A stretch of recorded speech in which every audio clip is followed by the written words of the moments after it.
What's up, everyone? Welcome to Program Your Remote. Today we're going to take a look at how to remove the spare tire, the jack, and the lug nut wrench you'll need to change a flat tire in a Kia Sorento. I'm going to be working on a 2015 Sorento in this video, but it will be the same on a few different years.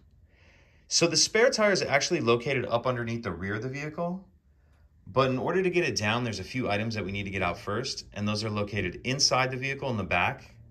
As you can see, I've already got the back hatch open and the third row seat down. If we go in here and we pull up on this little deck lid, we can flip that deck all the way back like that lid. And now we see our jack right here. And how we can get that out is if you just loosen it up. Once you get it loose enough, it'll just pull right out of there. We also see this tool pouch right here.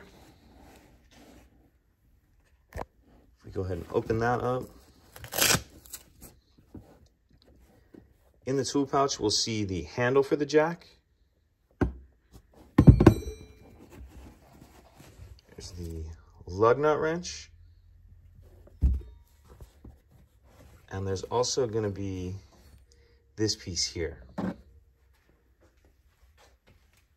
what we're going to do with this piece here is this is what's we're going to use to crank the spare tire down.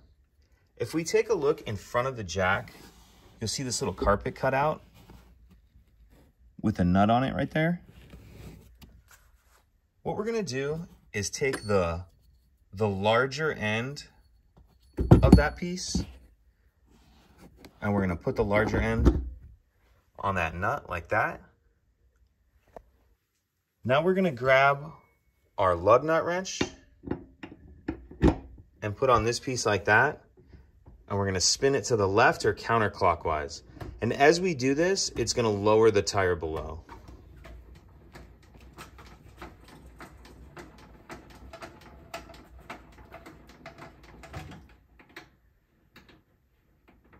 So keep cranking until you feel it hit the ground, and then crank yourself out just a little bit more slack. And now we'll take a closer look at this tire. So once the spare tire is on the ground, what you'll need to do to get it free from this cable is pick the tire up, and then we have this piece right here. What we're gonna do is turn this piece straight up and down and then push it through the center of the tire. And then that'll allow the tire to come free. So now you have your spare tire free, and then you have the other tools that we looked at in the previous shots. That should be everything you need to change your flat tire. If you have any other questions, please let me know. If you could take a second to like and subscribe, it helps us out, and I'd appreciate it. Thank you.